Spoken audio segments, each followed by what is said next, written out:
Ooh, that looks tasty.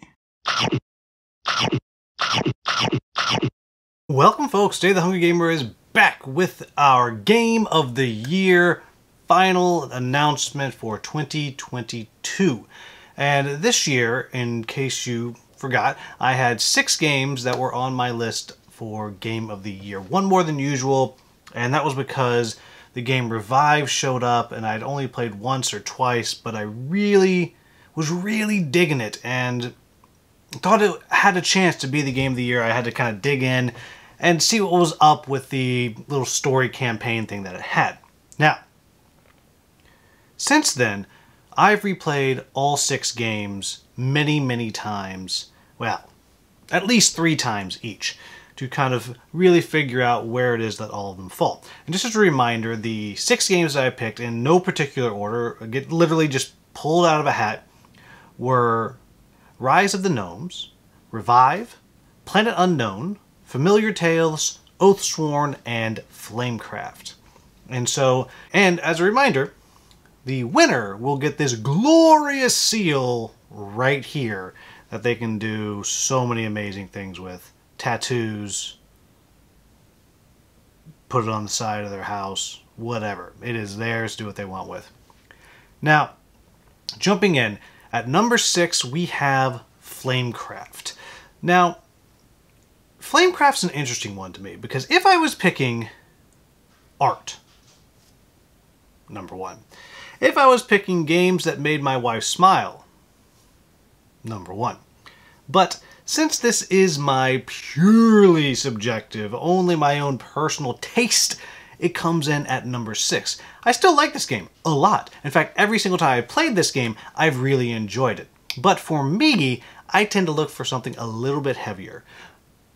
But that said, I think this game is truly a best-in-class for that light hobby game. It's probably a little bit more than just the casual gamer who's going to want to play, but for the light hobby game, it always delivers.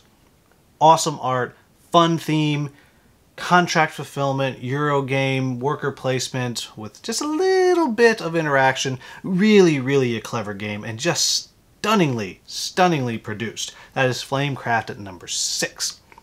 At number 5 we have Planet Unknown. And this game to me is one of the only polyomino games that I have outside of Kingdom Rush that I want to bring back to the table over and over again. And what really does it for me is, one, the mostly simultaneous play, so everyone is doing the bulk of the game at the same time, so there's not a ton of downtime. It has these tracks that you're kind of going up and they combo with each other. It's just super satisfying every single time that you play. And it just really works well. The things that kind of hold it down for me are, 1, it's a polyomino game, which again just isn't my favorite. There's very few that really grab me. But again, like I said, this one is in the list, and it's just really fun. And the second thing that kind of holds it back is the theme. It's just not really there. I get it, I guess, but thematically it just doesn't really pop. But gameplay-wise, it is just outstanding, and the fact that you can play this solo, 2 players, 6 players, in just about the same amount of time is incredible. Just a fantastic game. I highly recommend it. Which brings us to our number 4. Number 4 is Revive. And Revive is one I actually haven't reviewed yet. It's coming. The mechanics of this game are spectacular. The way that it's kind of a deck builder, but not really. You're kind of drafting new workers and you're going to be playing them out on your little personal board, and as you're doing that, you're kind of going up these little tracks on your board, which is opening up more things that you can activate, and as you open those up, you get to choose what it is you want to put in there. It's asymmetric with all these different factions that do different things, have different powers, and just everything about the game. And as you go further through the game, it becomes even more interactive. So it's a Euro game with some interaction. I don't want to say a lot of interaction, but with some interaction.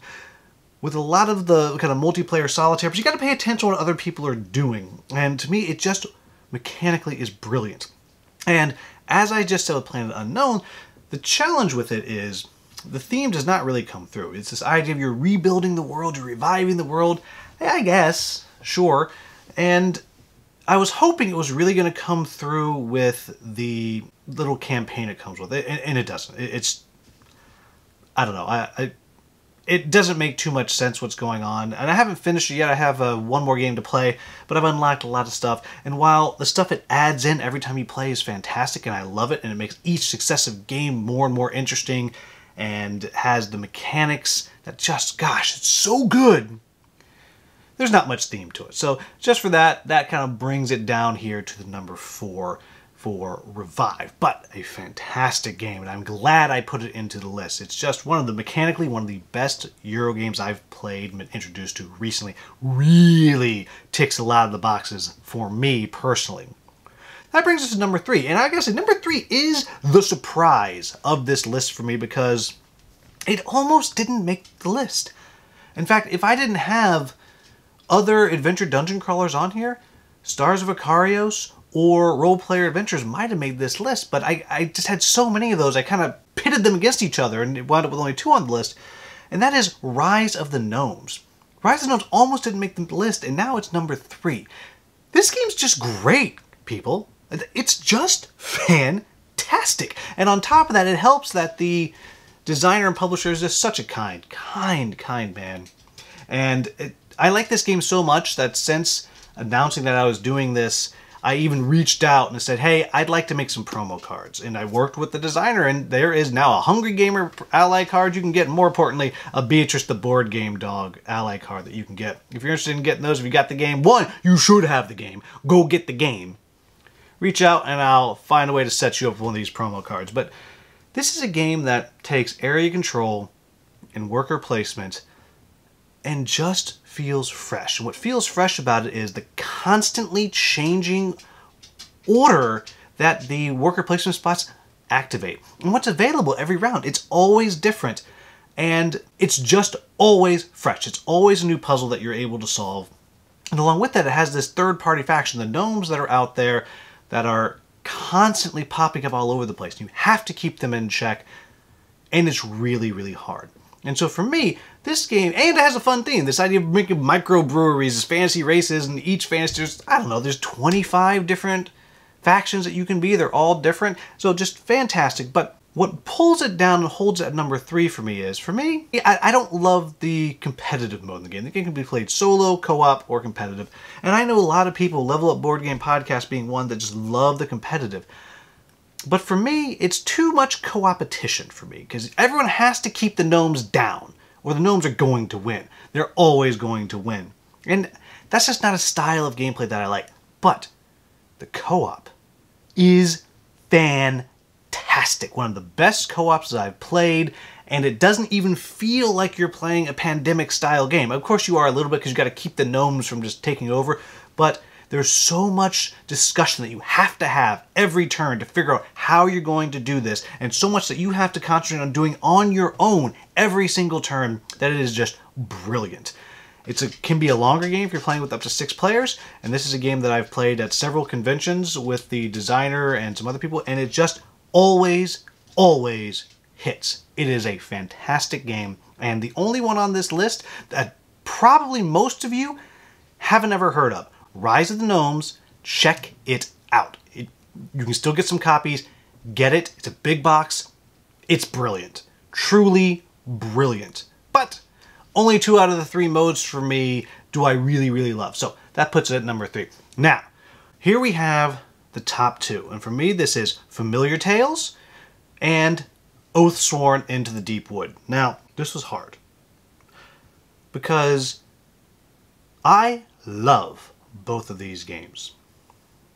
Both of these games have fantastic story. Fantastic. Like, truly fantastic. Hits you in the feels. Both of them in different ways. Both of them are a card-based combat system where you're using your cards that's going to allow you to move around and do your attacks and things like that. And they both combine playing cards with dice, or in Oathsworn's case, also cards or dice. And it just, every single battle is engaging. Every single one feels different.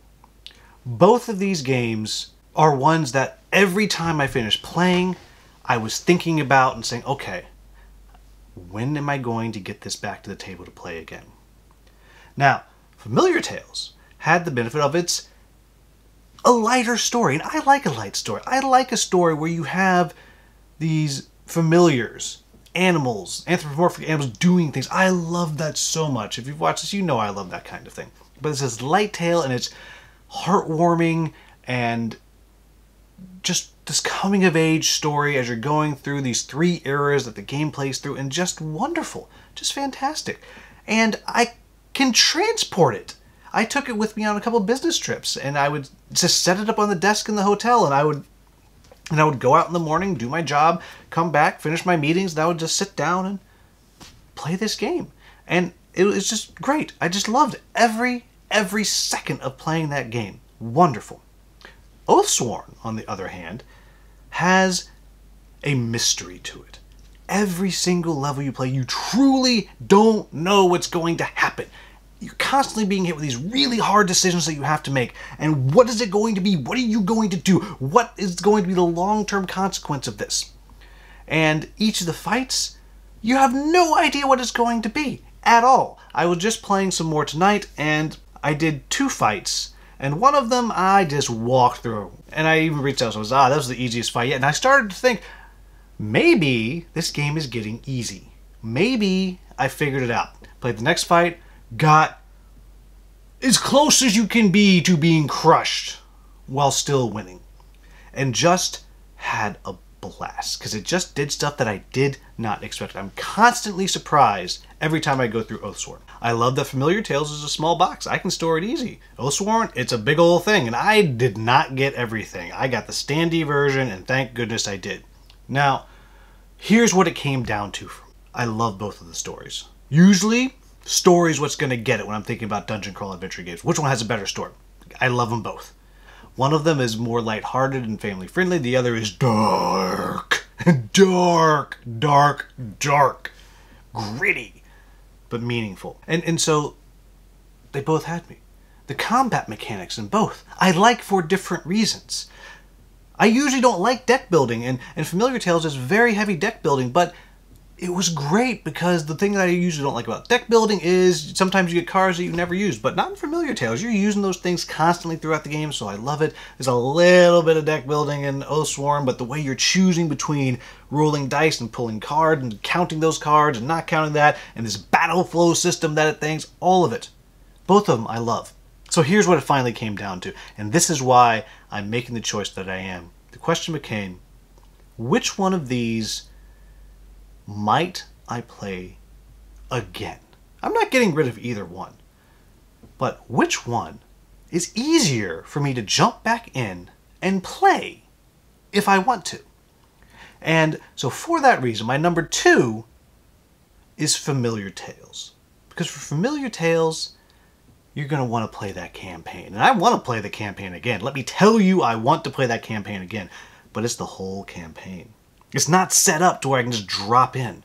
Whereas Oathsworn, to be fair, now I haven't finished Oathsworn yet. I'm still just moving through it. Gosh, I'm loving every second of it. But it's set up to where you can drop in, easily pick some characters, and just do a fight. Or you can jump in and do the whole campaign again. You could even bounce around the campaign if you want, because it has like a quick start thing that you can do and kind of skip fight to fight to fight. And because of that, Oathsworn becomes my number 1. Oathsworn to me, well, again, Familiar Tales is a game that every single person that likes adventure games needs to have. It is brilliant. Oathsworn does so much stuff that is just completely different. Things I have not seen before. The way that the story mode integrates with the app. You don't have to use the app, but I use the app. Integrates with the app, and you have the story mission that you're doing, and you're using the story mission to boost yourself up in ways that you have to have, and maybe find out what's coming in the fight a little bit, and then the way the fights work, the way all the characters are so completely different, and there's so many I haven't even tried yet that I can drop in at the easily plug in. It's just brilliant. It is one of the best games that I've ever played, and one of the best purchases I've ever made. Actually, both Familiar Tales and Oathsworn are some of the best purchases I've ever made. So, there you have it, folks. That is your top 6 games and your top game of the year for the Hungry Gamer. That is Oathsworn, I think you can late pledge for the second printing of it. I highly recommend it. I highly recommend picking up Familiar Tales. I know you can get that from the website right now. Heck, get them all. All these games are great. Definitely get Rise of the Gnomes, because not many people have that. Get it, get it, get it. Anyhow, let me know down in the comments what your games of the year were.